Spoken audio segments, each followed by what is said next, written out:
வணக்கம் மக்களே. இன்றைக்கி நம்ம பார்த்துக்க இருக்கிறது யாழ்ப்பாணத்தில் காணப்படுற பழைய கச்சேரின்னு சொல்லப்படுற ஒரு வரலாற்று முக்கியத்துவம் வாய்ந்த ஒரு இடம்.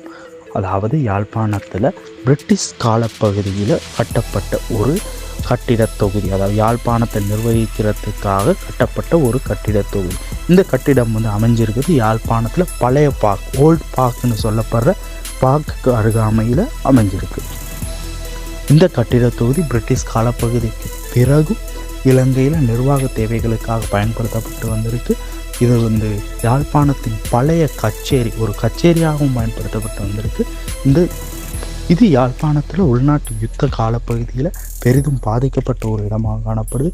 இதுக்கப்புறம் யாழ்ப்பாணம் இறுதிக்கட்ட யுத்தத்தின் போது இது அந்த தீயினாலும் ஒரு அழிவு ஏற்படுத்தி இதுக்கு தீ வைக்கப்படுது. இந்த மாதிரி பாரம்பரிய சிறப்பு வாய்ந்த ஒரு கட்டிடத் தொகுதி பாரிய இடிபாடுகளுக்கு உட்பட்டு காணப்படுது. இதனை கருத்தில் கொண்டு 2011ஆம் ஆண்டு இது ஒரு பாதுகாக்கப்பட்ட வரலாற்று முக்கியத்துவம் வாய்ந்த ஒரு இடமாகவும் அறிவிக்கப்படுது. இதுக்கப்புறம் இது மக்கள் பெரிதும் பார்வையிடுற ஒரு இடமாக யாழ்ப்பாணத்தில் இன்றளவும் காணப்பட்டுட்டு வருது. இந்த கட்டிடத் தொகுதியில் சிறைச்சாலை போன்ற அமைப்புகளும் காணப்படுது. இது தற்போது வரை பூட்டப்பட்டே காணப்படுது. இது எவ்வாறான தேவைகளுக்கு பயன்படுத்தப்பட்டது என்பது ஒரு கேள்விக்குறியான விடயமாகவே காணப்படுகின்றது. மற்றும் இந்த கட்டிடத் தொகுதி செங்கற்களையும் சுண்ணாம்பு கற்களையும் பயன்படுத்தி கட்டப்பட்டதாக காணப்படுது. இது போன்ற சமூக அரசியல் வரலாற்று தகவல்கள் மேலும் தொடர்ந்து பதிவிடப்படும்.